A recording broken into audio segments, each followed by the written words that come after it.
भक्ति मुक्ति के दाता सतगुरु, और भटकत प्राणी फिरंदा, उस साहिब के हुक्म बिना नहीं तरवर पात हिलंदा।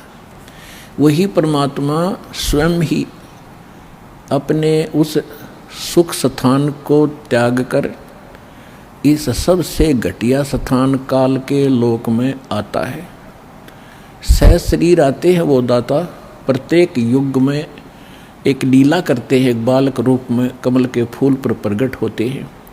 कुंवारी गायों से उनके बचपन की परवरिश होती है और फिर बड़े होकर के वो परमात्मा एक आम नागरिक की भी, अच्छे नागरिक की भूमिका करते हैं और सतगुरु की भूमिका भी करते हैं। और फिर उसके अतिरिक्त दूसरी स्थिति में वो कभी भी प्रकट हो जाते हैं किसी स्थान पर कोई साधु संत रूप बना के।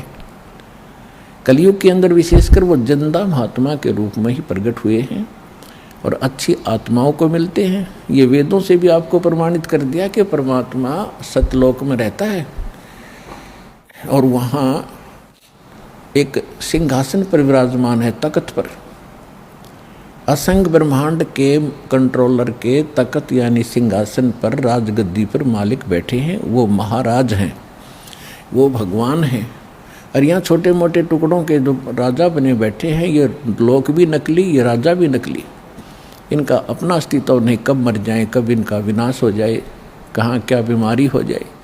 तो एक ही भगवान, वही शक्ति, वही मालिक है, वही सतगुरु है और वही वास्तव में महाराजा है।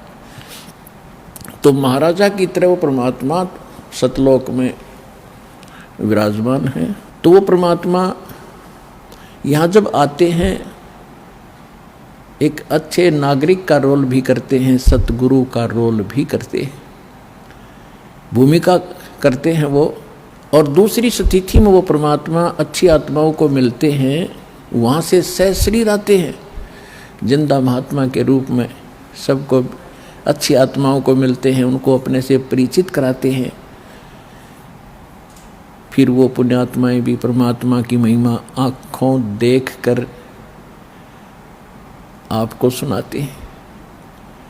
लेकिन सबसे बड़ी हमारे अंदर एक कमी रही, जो हम परमात्मा को नहीं पहचान सके, ना उन महापुरुषों की उन वाणी को हम समझ सके जिन्होंने अपने अमृत वाणी में एफिडेविट देकर गए, वो भगवान के विटनेस बने, गवाह बने।